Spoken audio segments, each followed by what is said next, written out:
नमस्कार, मी देविता लांडगे. एडीएन बातमीपत्रात आपले स्वागत. आजच्या दिवसभरात घडलेल्या घटनांचा आढावा आपण घेणारच आहोत. त्यापूर्वी एक नजर टाकूयात आजच्या ठळक घडामोडींवर. मराठवाड्याच्या पाणी प्रश्नासाठी उपाययोजना करण्याच्या सूचना दिल्या, मुख्यमंत्र्यांचा दावा. तर बैठक वांजोटी ठरल्याचा विरोधी पक्षनेत्यांचा टोला.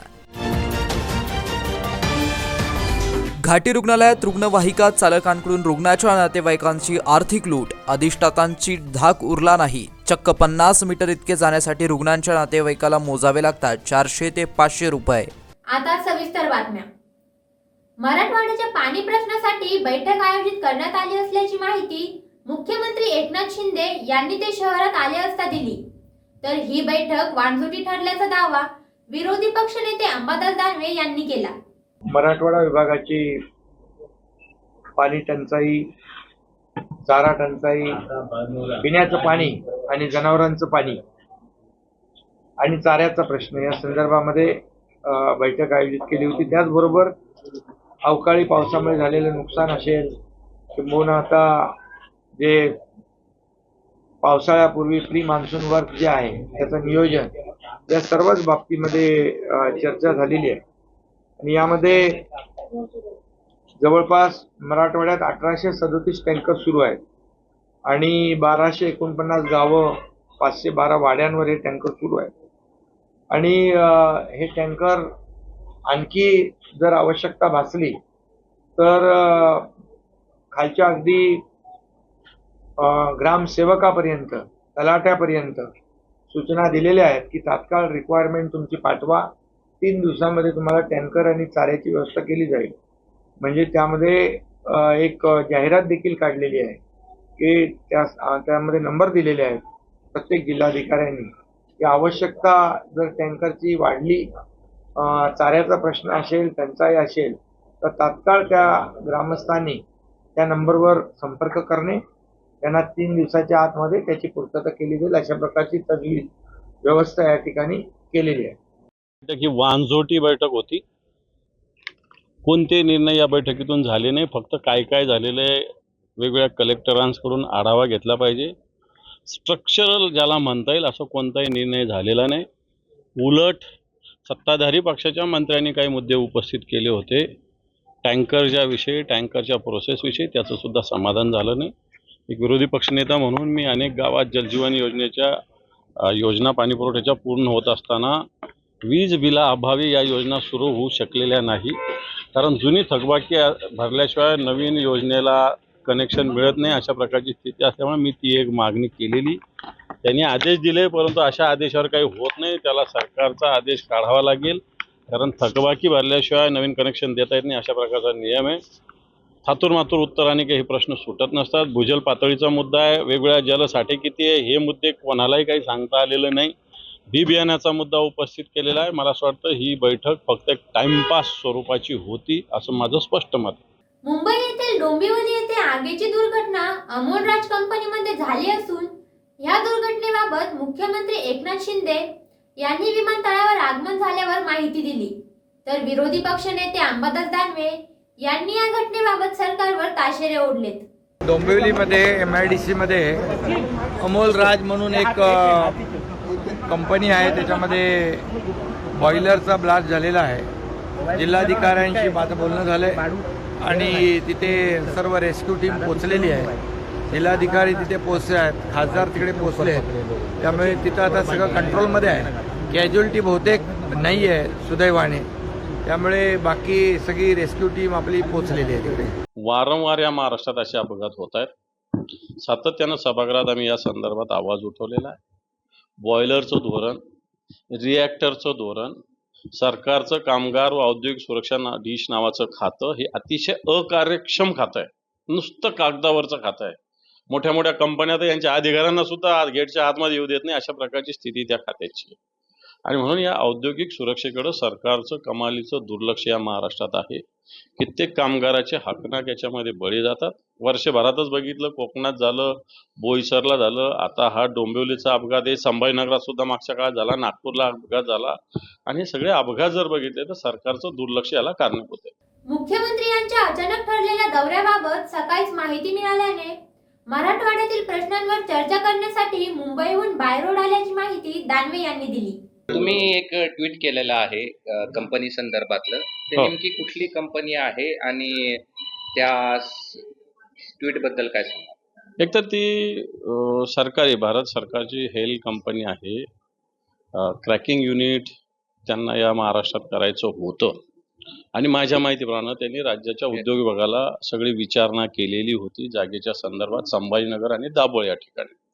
परंतु त्यानंतर राज्य सरकारने पाठपुरावा केला का नाही केला, त्यांच्या विचारणेला उत्तर दिलं का नाही दिलं, हा माझा राज्य सरकारसमोर प्रश्न आहे. आणि दुसरी गोष्ट, ही सरकारी कंपनी असल्यामुळं महाराष्ट्राच्या ऐवजी मध्य प्रदेशमध्ये दबाव टाकून तर पुन्हा नेली नाही, अशा प्रकारचा माझा प्रश्न आहे. आणि याचाच अर्थ या महाराष्ट्रात 50,000 कोटी रुपयाची इन्व्हेस्टमेंट होऊ शकत होती, ती राज्य सरकारच्या लापरवाही बेपरवाहीमुळे येऊ शकली नाही, असं माझा स्पष्टपणे या सरकारवर आरोप आहे. हे पण मला सुद्धा, मी मुंबईत होतो, मला सकाळी 9:30 वाजता निरोप आलेला आहे. 9:30 मी लगेच 9:30 पाऊण 10ला निरोप आल्यानंतर मी लगेच बाय रोड निघालो आणि आता इथं पोहोचलेलो आहे. कारण मी मराठवाड्याचा आणि मराठवाड्याच्या पाण्याची टंचाई ही भीषणता आता मोठी आहे. जवळपास 1250 गावामध्ये पाणी टंचाई आहे. 1850च्या वर टँकर आत्ताच्या घडीला चालू आहे. आणि याच्याकडं प्रशासन सुद्धा निवडणुकीत गुंतलेलं होतं. प्रशासनात संवेदना राहिली नाही. सगळेचे लोक निवडणुकीच्या कामात आहे असं सांगतात. कित्येक टँकरचे प्रस्ताव तसेच पडलेले. टँकर जरी असले तरी पाणी आहे की नाही आहे हा प्रश्न आहे. पाण्याचे स्तोत्र शोधले पाहिजे. हे झालं मानवाचं, माणसाचं. जनावराच्या पाण्याचं काय, जनावराच्या चाऱ्याचं काय, हा सुद्धा प्रश्न मोठा आहे. आणि सरकारने याच्याकडे मला असं वाटतं आता निवडणुका संपलेल्या संवेदनशीलतेनं लक्ष देण्याची आवश्यकता आहे. पण असं आहे की एवढ्या गंभीर विषयावरती पालकमंत्री अनुपस्थित राहतात. नाही, याला मी पालकमंत्र्याला दोष नाही देणार. पण त्याच सकाळी निरोप दिल्यानंतर कुठून येणार, कोण कुठे असेल, कोण कुठे, किमान एक दिवस आधी 24 तास आधी तर निरोप द्यायला पाहिजे होता ना. मला 9:30 पावणे झाला, मला स्वतःला निरोप आलेला, याचाच अर्थ माझ्या 10-15 मिनिटं आधी आला असेल निरोप प्रत्येकाला. याच्यावरती काय झालं असेल. आणि म्हणून कोण कुठे असू शकतं, कोणी बाहेर उन्हाळ्याच्या सुट्टीला गेलेलं असू शकतं. उन्हाळा, आता इलेक्शन संपलं, उन्हाळा आहे, त्यामुळे एखादं बाहेर सुद्धा गेलेलं असू शकतं.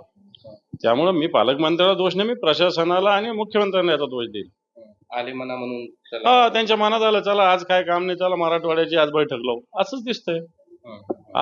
आता निवडणूक आयोगाकडून परवानगी मिळाली नाही मिळाली, दिली नाही दिली, का नुसती बैठक होती कोरी, हेच कळ नाही. वानसोटी बैठक होती, याच्यातून काही निर्णय होणार आहे याची वाट आम्ही बघतो. औरंगाबाद खुलताबाद मार्गावर तरुणाकडून प्रल्हाद पेट्रोल पंपाची तोडफोड करण्यात आली आहे. तोडफोड करतानाची ही घटना सीसीटीव्ही कॅमेऱ्यात कैद झाली आहे. खुलताबाद शहरातून एक धक्कादायक घटना समोर आली आहे. खुलताबाद शहराबाहेरील औरंगाबाद रोडवरील इंडियन ऑइल पेट्रोल पंपावर टँकरमध्ये भरलेल्या डिझेलच्या बिलाचे पैसे देण्यावरून चांगलाच वाद झाला. सदरील घटना बुधवारी दुपारी 4च्या दरम्यान घडली. बुधवारी कर्मचाऱ्यांसह पंपावर काम करीत असताना दुपारी 3:30 दरम्यान 2 तरुण ट्रॅक्टर घेऊन आले. त्यांनी या ट्रॅक्टरमध्ये डिझेल टाकून घेतलं.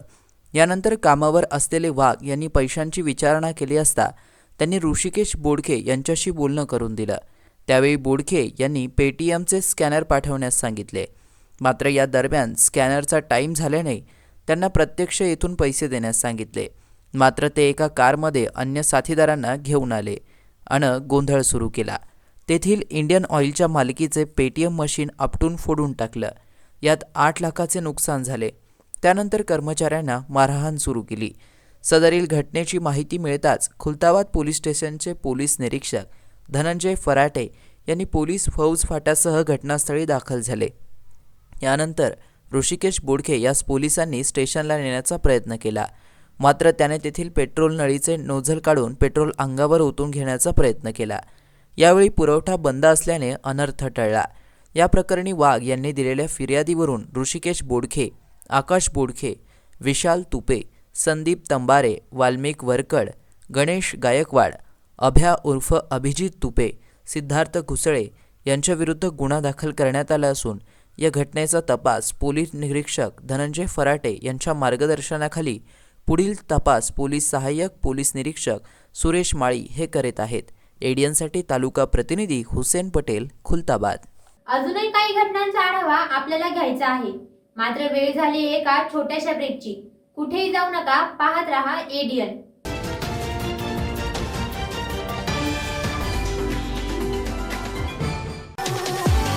संभाजीनगरकरांसाठी खुशखबर खुशखबर खुशखबर.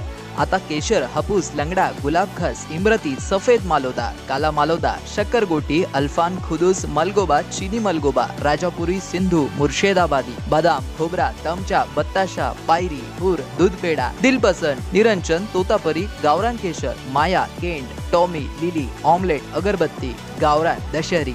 मंडळी, ही सगळी आंब्यांची नावं आहेत आणि हे सगळे आंबे आपल्याला खायला मिळणार आहेत, तेही आपल्याच शहरात म्हणजेच छत्रपती संभाजीनगरमध्ये. कृषी विद्यापीठ फळ संशोधन केंद्र, हिमायतबाग, छत्रपती संभाजीनगर येथे हे विविध प्रजातीचे आंबे आपल्याला खायला मिळणार आहे. तर वाट कसली पाहताय? आताच भेट द्या आणि या निरनिराळ्या आंब्यांची नैसर्गिक पद्धतीने, ऑर्गॅनिक पद्धतीने पिकवलेल्या आंब्याचा मनमुराद आनंद लुटा. तर आजच संपर्क करा. सचिन कुंढारे, 9975 51 11 42. दिलीप जाधव, 94 21 66 70 02. गणेश उंद्रे, 88 30 67 46 58. आता नैसर्गिक पद्धतीने पिकवलेला आंबा थेट हिमायतबाद ते ग्राहक. मस्त मास्क पहना रे तूने. Thank you sir. वो जान बचाने के लिए पहनना पड़ता है ना सर. रेडीमेड है या टेलर मेड है? ऑनलाइन ऑर्डर किया है सर. एक और है क्या? है ना सर. देना. बहुत मस्त लगी आपको. ये ना सर. Sir sir sir. ये ना भाई, जान बचाने के लिए बाइक चलाते वक्त सिर्फ खोपड़े पे मास्क पहनेगा तो खोपड़े को कौन बचाएगा? समझ गया सर. हेलमेट ऑनलाइन ऑर्डर कर, वरना हमेशा के लिए ऑफलाइन हो सकता है. Okay sir. ये ले. चल हम. ये भी ऑनलाइन भर दे. हेलमेट पहने, ट्रैफिक नियमों का पालन करे, जिंदगी के सफर को सुरक्षित रखे.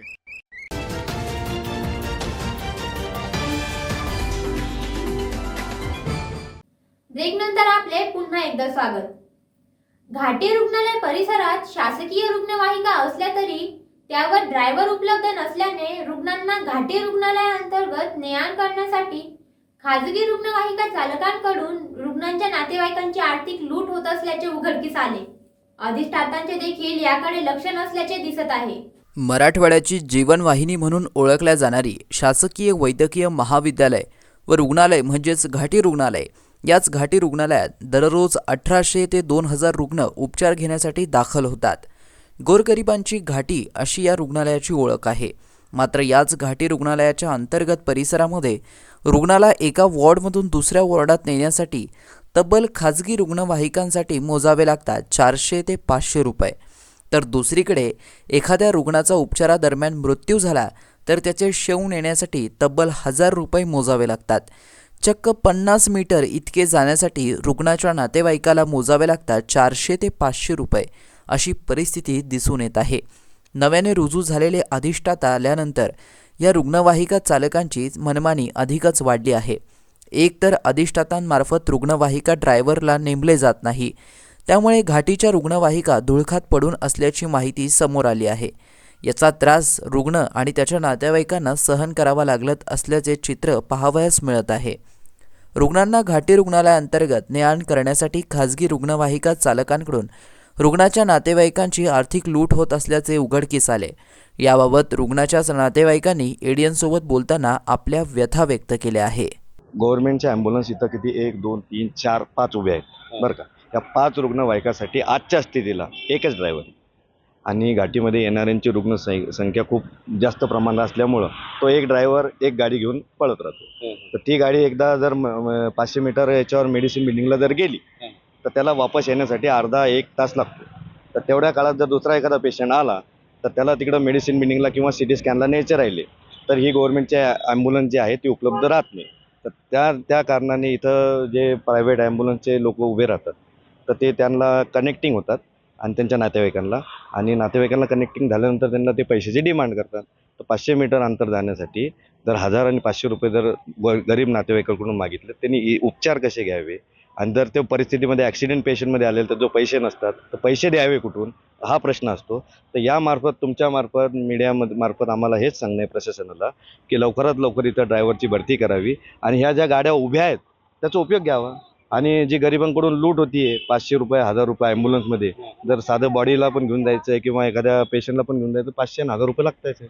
एकीकडे जिल्ह्यात कोरोना काळात सरकारी तसेच खाजगी रुग्णवाहिकांनी महत्त्वाची भूमिका बजावली. रुग्णवाहिकेमुळे रुग्णांना हॉस्पिटलमध्ये वेळेवर उपचार मिळत असल्याचे त्यांचे प्राण वाचण्यास मदत झाली.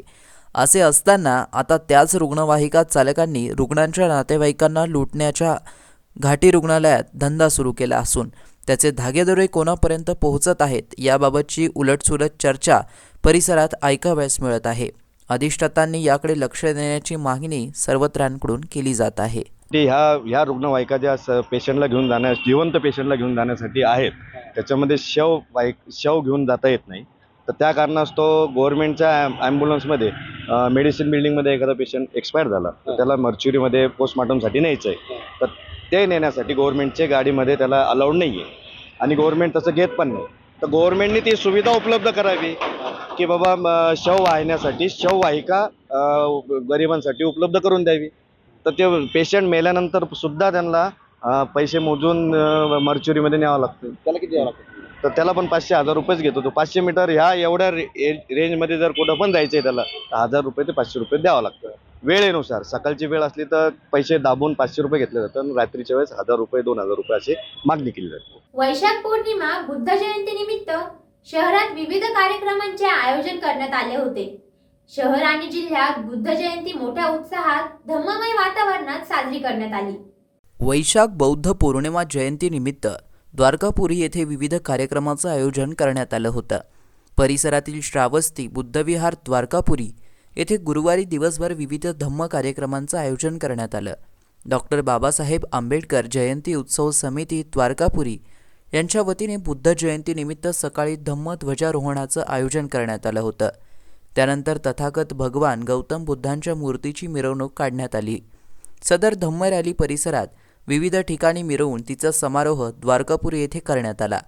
या कार्यक्रमामध्ये उपासक आणि उपासिका पांढरे शुभ्र वस्त्र परिधान करून उत्साहाने सहभागी झाले होते. या ठिकाणी दुपारी खीरदान व अल्पाहाराचा कार्यक्रम देखील पार पडला. यावेळी परिसरातील उपासक आणि उपासिका नागरिकांनी मोठ्या प्रमाणात आपली उपस्थिती दर्शवली. शहर पोलीस मुख्यालय येथे बुद्ध जयंतीनिमित्त विविध कार्यक्रमाचं आयोजन करण्यात आलं होतं.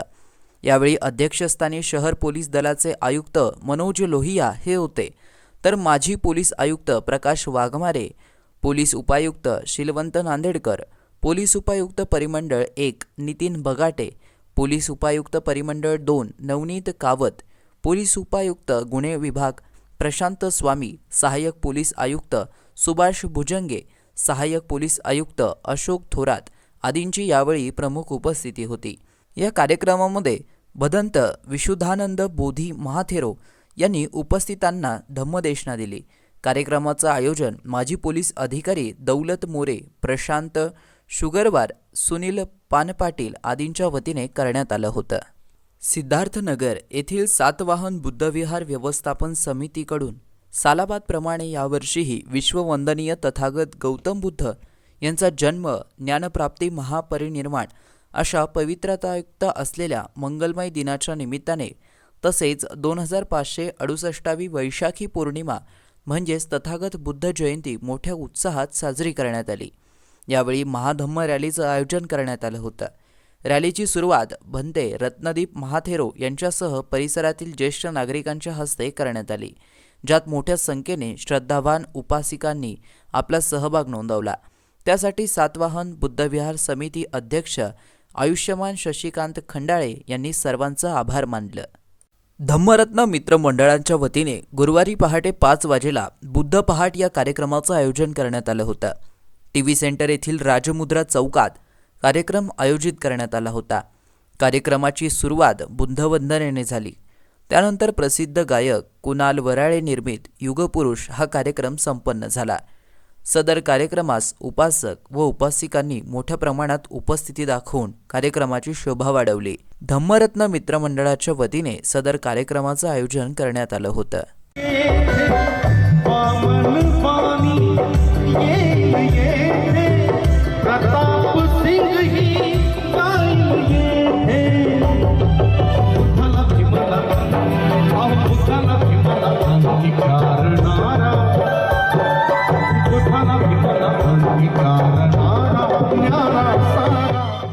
महानगरपालिकेच्या मलेरिया कर्मचाऱ्यांच्या वतीने सिडको N2 विनय कॉलनी ठाकरे नगर नाल्यालगत भागात औषध जंतुनाशक फवारणी आणि आबेट ट्रीटमेंट करण्यात आली आहे व संघर्षनगर भागात धूर फवारणी व औषध फवारणीचे काम राबविण्यात आले आहे.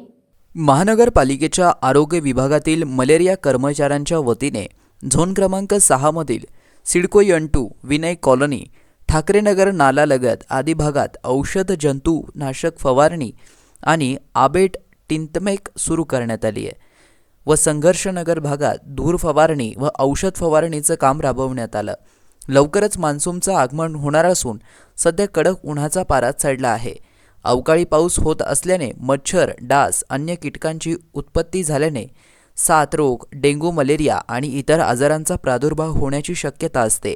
यासाठी महानगरपालिकेच्या आरोग्य प्रशासनाकडून मलेरिया विभागाच्या वतीने विविध औषध जंतुनाशक फवारणी सुरू केली आहे. झोन क्रमांक 6चे आरोग्य पर्यवेक्षक दिलीप एल राठोड यांच्या वतीने सध्या सिडको N भागातील ठाकरेनगर, विनय कॉलनी, अंबिकानगर, कासलीवाल कॉर्नर, मुकुंदवाडी, भाजी मंडई परिसरात नाले व इतर भागात आबेट औषध फवारणी सुरू करून येत्या मान्सून पावसाळ्यात सुद्धा मोहीम मोठ्या प्रमाणात राबवली जाणार असल्याची माहिती मलेरिया विभागाकडून देण्यात आली आहे. पुन्हा एक नजर टाकूयात आजच्या ठळक घडामोडींवर. मराठवाड्याच्या पाणी प्रश्नासाठी उपाययोजना करण्याच्या सूचना दिल्या, मुख्यमंत्र्यांचा दावा. तर बैठक वांजोटी ठरल्याचा विरोधी पक्षनेत्यांचा टोला. घाटी रुग्णालयात रुग्णवाहिका चालकांकडून रुग्णाच्या नातेवाईकांची आर्थिक लूट, अधिष्ठातांची धाक उरला नाही. चक्क 50 मीटर इतके जाण्यासाठी रुग्णांच्या नातेवाईकाला मोजावे लागतात 400 ते 500 रुपये. याचबरोबर हे बातमीपत्र इथेच संपलं. पुन्हा भेटूयात पुढील बातमीपत्रात. तोपर्यंत पाहत रहा तुमच्या हक्काचं बातमीपत्र ADN.